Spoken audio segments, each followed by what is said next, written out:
артыкчылыкты тарбияга бериш керек деп ойлойм. Ошол үчүн дагы мен ушу китепти жаздым. Себеби, внимание, тарбиясы жакшы адам, балдар өз эле окуй берет. Биз муну мен теоретик окумуштуу эмесмин. Мен 25 жыл эксперимент жүргүзүп, анан ошонун негизинде кандидаттык диссертацияны жактаган адаммын. Айылдан келип жактаган адаммын. Ошол үчүн мен эмнени айтып аткан болсом, ошону өзүм аркылуу интериоризация дейт, өткөрүп, тажрыйбадан өткөрүп айтып атамын. Ошо биздин Руслан Акунга рахмат, агай фильми тарткан. Биздин ошол мектебибизде тарбияга приоритет бергендигибиз үчүн бизде начар окуган окуучунун өзү жок. Калбады. Келгенде бар эле, кийин калбады. Анткени аларды уже авир, совесть контроль кыла баштайт. Окубай коюш күнөө деп эсептейт. Уят деп эсептейт да. Мына ушу тарбияга басым, ошондой эле зордук, зомбулук, мана азыр көрүп атасыңар, балдар төөлөшүп, бири-бирине уруп, эзип, мындай коркунучтуу акыбалга барып атабыз. Ошонун бардыгы эмне? Бул симптом, сигнал. Эй, ата-энелер, тарбиячылар, балдарды тарбияга биринчи кезекте койгула деген маселе болуп атат, урматтуулар. Эми ушул тарбиянын баалуулугуну мен айтып атып, мына жерде мына маселеге айтайын, урматтуулар. Азыр баарыбыз бир сөздү көп угабыз. Глобализация деп. Мен Новат элде 700 адам катышкан жыйында ошо сүйлөп туруп, мынауну айттым эле. Маани бериңиздер. Ошол ааламдашуу деп атабыз го. Ааламдашууга биз адамдашуу менен жооп берели. Жактыбы?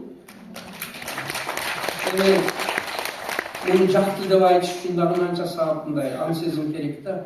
Ол ааламдашууга адамдашуу менен жооп берели деген сөздүн астында бир тон сөз жатат.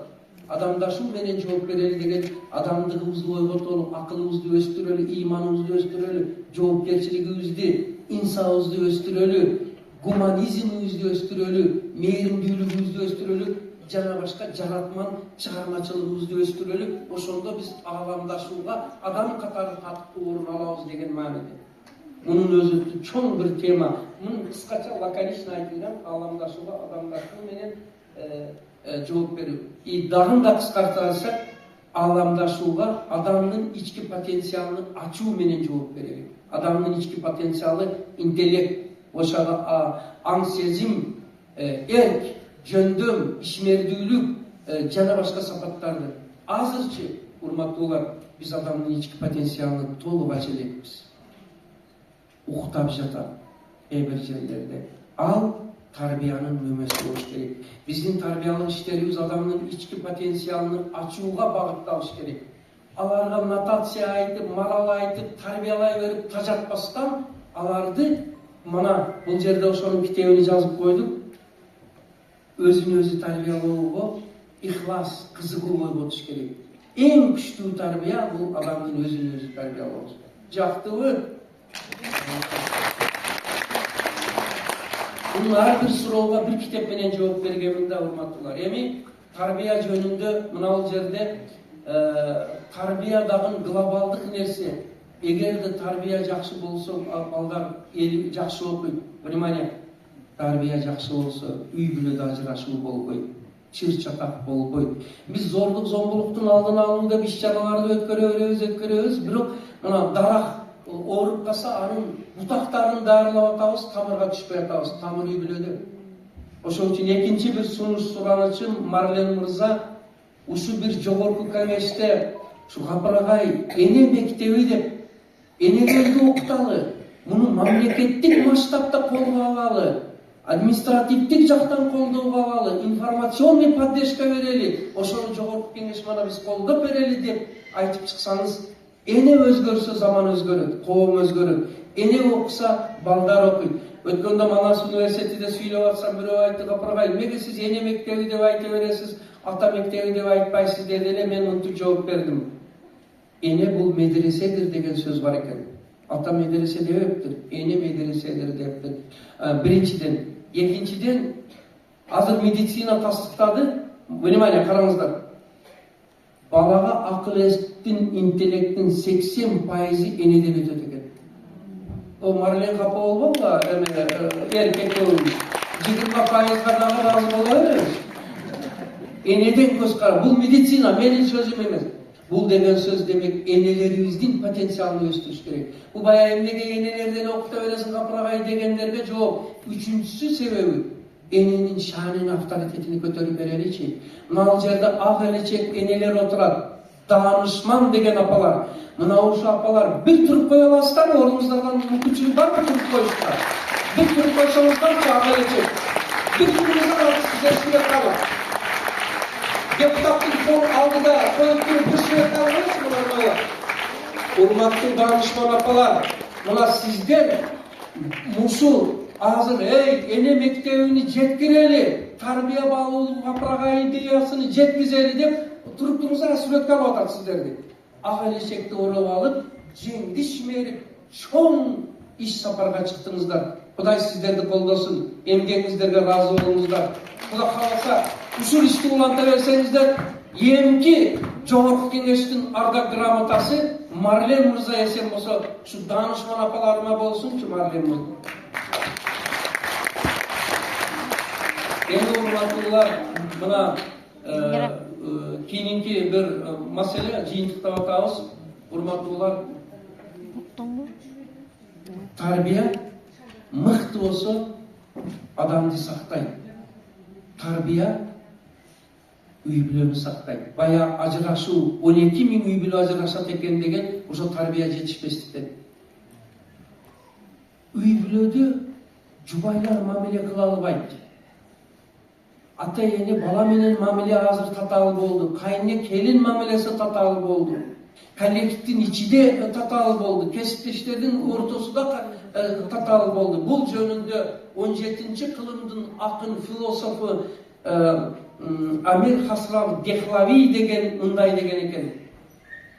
Бир жүздө эки көз чаркырайт, бир-бирин көрө албай, кийине сактайт. Кыргыздар, көрө албастыктан арылалычы. Бирөөнүн аты чыкса, эмгеги чыкса, путудан тартпастан сүйүнүп куттуктап коелучу. Туурабы? Мына мен сиздерге айтып коеюн. Эмне үчүн кээ бир улуттар күчтүү болот дегенде, Япон, Корей, жана атын айткандар, аларда чыккан бир инсаныны ойлоп табуусуну дүйнөлүк масштабка алып чыгат экен. Бизде көбүнчө ого маани бербейт экен. Аны мен башымдан өткөрдүм. Мына бир мисал айтайын. Азыр тайм менеджмент деген сабак бар. Баары акча төлөп окуп атат. Мен 30 жыл илгери убакытты рационалдуу пайдалануу деген сабак киргиздим. Мени аябай талкалашты. Туура эмес, кереги жок деп. Убакытты пайдалан, баары билет деп. Келе бериңиздер, сыйраш, отуруңар, ал жака өткүлө. Алишер, мыналар деле мыкты жигиттер. Келиңиздер. Бири Дубайдан келди, бири Москвадан келди. Ошондой балдар, бир кол чабып койгула. 3-cü gimnaziyanın bitirmişleri. Moskvada gastarbайтерлердин, мигранттардын укугуну коргоп, чыркындап алышы жүзүндө.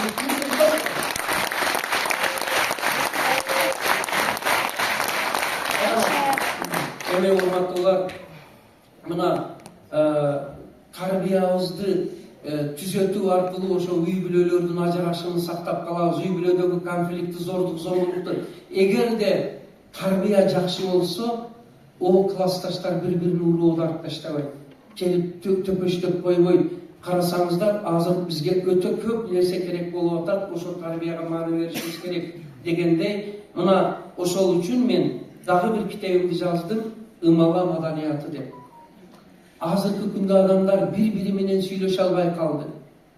Жубайлар сүйлөшө албайт, үй бүлөдөгүлөр ата-эне менен бала сүйлөшө албайт, бир туугандар сүйлөшө албайт, жетекчи менен алдыдагы адам сүйлөшө албайт, коллегалар бири-бирини көрө албай калыптыр. Мына жана Дехлавидин сөзүн айтым. Мына ал жерде мен бир научный маалыматка шилтеме бергенмин, ал жерде айтып атат. Адамдын жашоодогу бактылуулугу бизнестеги, саясаттагы, маданияттагы жана башка коомдук иштердеги, педагогикадагы ийгилигинин 80% мамиле түзө билүүдөн көз каранды экен. Башкалар менен сүйлөшө билүүдөн, калган 20% гана билими болуп эсептелет экен. О жана эжебиз Японияны, эмени анан Эстонияны айтканда айтып атты. Мен айттым, Прибалтикага барып көрүп келгенмин, урматтуулар. Коллаборация дейт, азыр коммуникация дейт, терминдер өтө зор. Мен айттым го, менин бир катам бар экен деп. Мен көбүнчө кыргызча айтыпмын. Тез окуу, убакытты пайдалануу деп мен аябай токмоктоп сындашты. Көрсө мен ката кетипмин. Мен кыргызча айткан экенмин. Кыргыздарга орусча же англисче айтсаң, же бир необычный убакытты койсоң, вау дейт экен. Туурубу жокпу? Кыргыздар. Азыр мен ошо акысыз окуткан убакытты пайдалануу деген сабакты тайм менеджментте 5.000-10 000 төлөп окуп атат. Бак, тез окуу дегенди мен мына жерде киргизгенмин, тез окуп түшүнүү дегенди. Бул дагы азыр скорочтение деп пул төлөп окуп атат. Мен өзүм катамды түшүндүм бар эле. Мындан ары сиз дагы тез иностранный сөздү кошуп айтың, иш болсо орусча, анан сунуштарыңыз жакшы кабылданат экен. Так нельзя. Кыргыздар, өзүбүздүн дагы тилдеги сунуштуу ойду биз колдосок жакшы болот. Мына ошол биздин акыл тарбиябызга арналган мына китебиз азыр 3 тилге которулду. Внимание!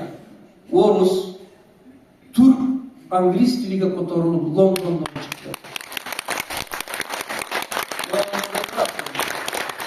И жанагы эгерде салтанат сөзүн акырга чыкса, мына жерде БГУнун доценти отурат, Кытай тилиге котором деп, Кытай эмелер иштеп атат дейт. Кудай кааласа Кытай тилиге которулушун күтүп.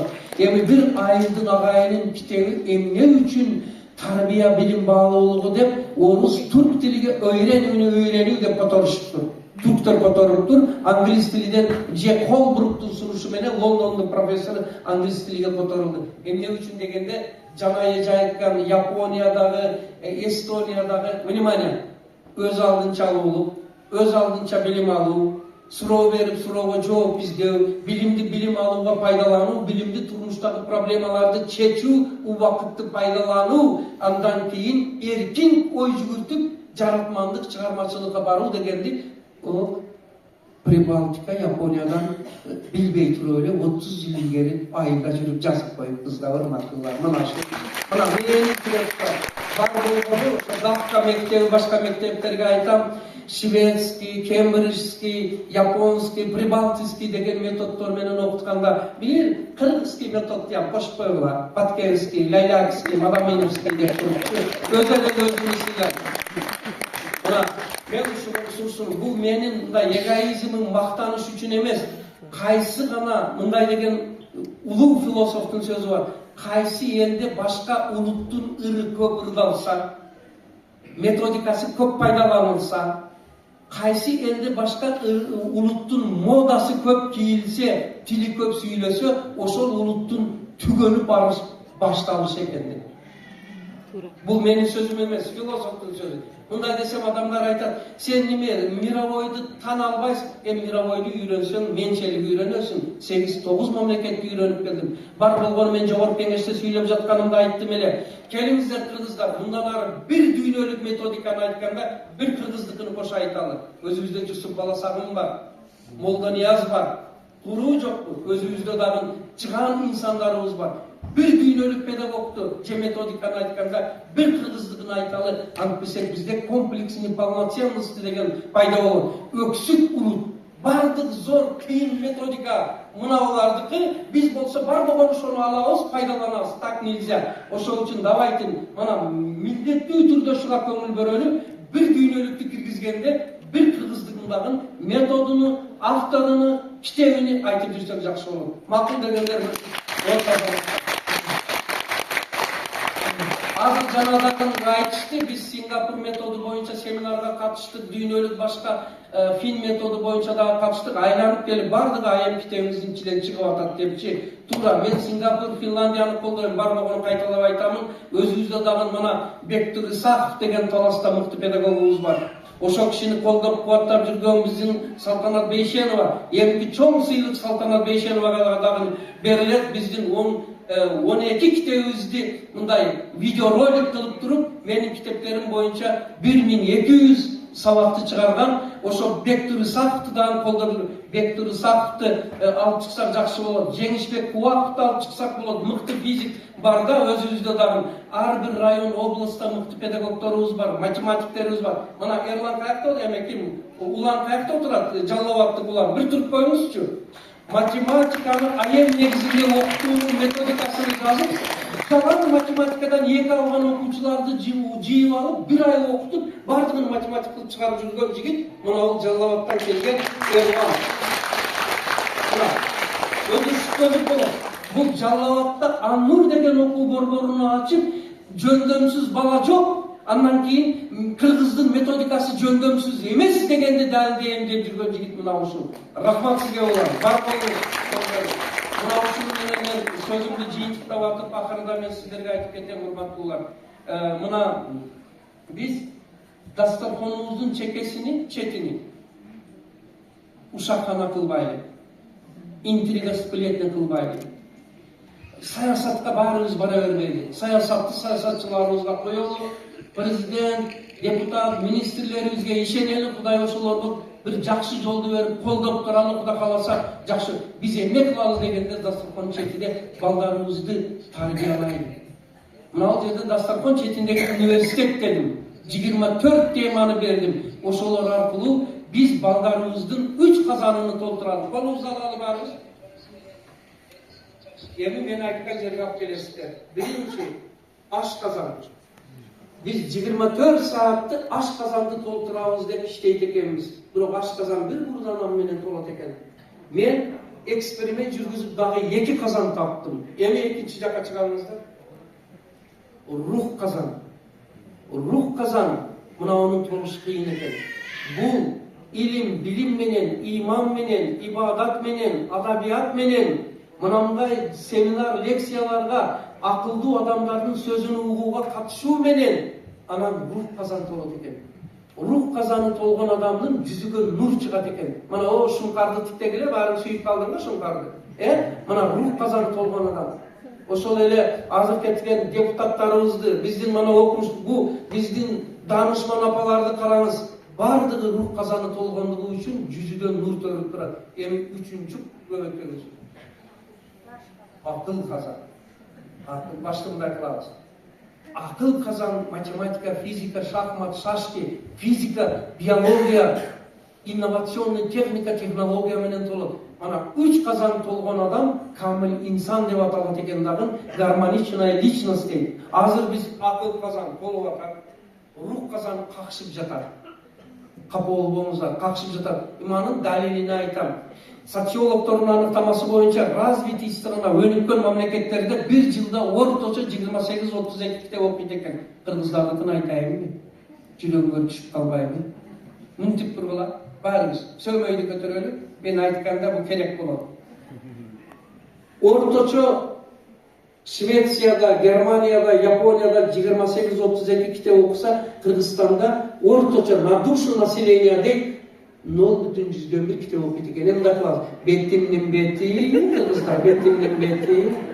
Эми колдо алабыз. Ооба, мени такпай калдар, ал залды так. Алып кел, мына центрге кел, депутат так башты. Ооба, караңыздар. Биз дайым айтабыз, европейская цивилизация, Европа, Америка, Германия, Англия, Япония, Швеция өнүккөн дейбиз. Ооба. Бейик көтөрөбүз. Ал мамлекеттерден жашы на душу населения ВДП, бир жылдык дүн продукция 20-30 миң долларга чыгып кеткен. Эми карайбыз. Мындай кылабыз. Кайсы мамлекеттин улуттун эли китепти көп окуса, бийик көтөрөлөт. Аябастан. Ошол элдин аң сезими бийик болот экен. Кайсы улуттун эли китепти көп окуса, эли жакшы жашайт. Бардары жашайт экен. Бул аксиома, урматтуулар. Түшүнүңүздөр, эми кайта көтөрөлүк. Кайсы улуттун эли көп китеп окубаса, интрига, ушак саясатка көп кызыкса, ал элдин китеп окубай койсо, жашоо шарты дагы төмөн болот экен. tanıdığınlarını Kırgızlarında емес, Afrika'da şonday yerler var da. Yaşadan kalısı bardığı intrigaçı, bardığı çatak, şu uşak menen ovara. Bugünden başka, yok ben Kırgızlar demedim ya. Даже Afrika'da yedim, Afrika'dan da 11 Nobel laureat çıkıptır sayılır. Tam kaldım, soğurda da bir koçak koyalım.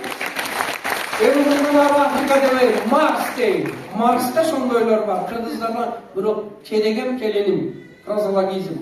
Kelinim sana, keregem sana aytam degende, Kırgızlar, kelinizler portunu çıkaralı.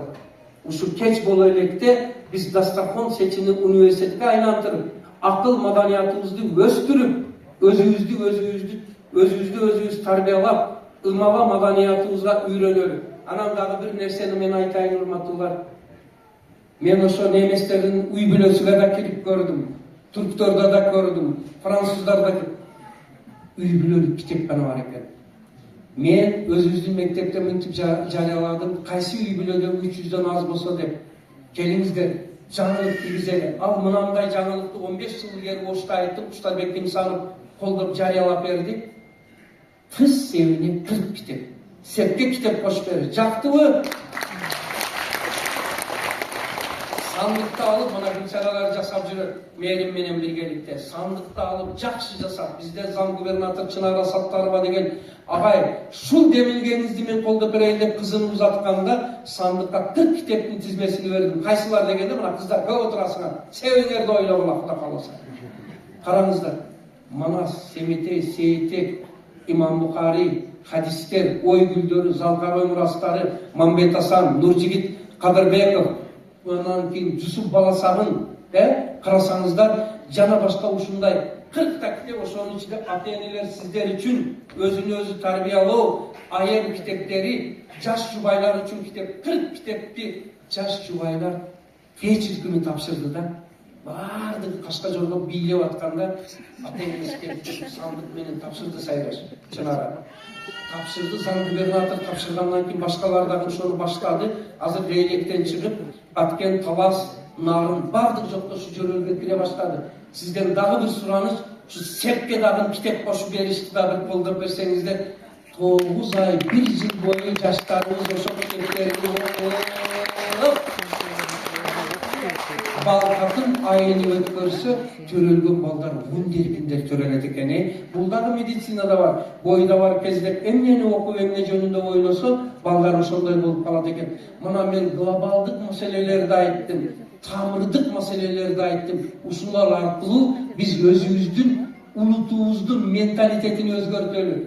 Хватит биз мынандай бизге мамлекет кылып берсин, президент кылып берсин, биз өзүбүздүкүнү жасап, балдарыбызды ушундай бир жакшы билимге алып чыгалы. Мына ата тарбиясынан башталган билимге сапар деген дагы өтө жакшы. Андан кийин ой өрүшүн өстүрөлү, балдарыбыздын тарбиялайлы. Кругозордар, узкий кругозор. Урматтуулар, кругозорду өстүрбөсөк болбойт. Акырында мен сиздерге бир нерсени айтып кетейин. Бардыгыбыз баягы Снелманды айткандай читающий нация бололу, окурман улут бололу. Келиңиздер, мына жогорку кеңеш бизди колдоп берсе, эң көп билген окурман деген конкурс өткөзгөнбүз. Адабий китепти эң көп окуган, минутасыга көп окуган балдарга сыйлыктарды берели, Кудай кааласа. Ошонун методикасыны билим алууну үйрөн деген китепти жазып койдум. Мына билим алууну үйрөн. Өтө аты кыскача жакшы. Ушуну менен сөзүмдү мен жыйынтыктайын. Ана мугалимдер отурат экенсиздер. Мугалимдер үчүн устаттык өнөрү бул сабактарды мыкты өтүп, мына азыр Сингапур методу деп айтып жатканда 5К, 5Я деген бар, парадокстар аркылуу окутуу, кызыктыруу аркылуу муну ачыкталып, көпүрөөк сиз жазып койгон экенсиздер. Министрибизге рахмат айтыш керек. Ошо жаңылыктарды алып берип атат, бирок өтө кыйынчылык, өтө көп даярдык керек. Мына ошол парадокстар аркылуу окутуу, кызыктыруунун жолдору деген мынанын ичинде бар. Бар болгону дагы айтам. Bir зарубежныйды айтканда, ошондой нерсе өзүбүздө бар экенин кошуп айтып жүрсөк, ошондо биздин элибизде комплексный полноценности жоголуп кетет. Бизде дагы ушундай бир жакшы ойлор, идеялар бар деген. Чыдап укканыңыздар үчүн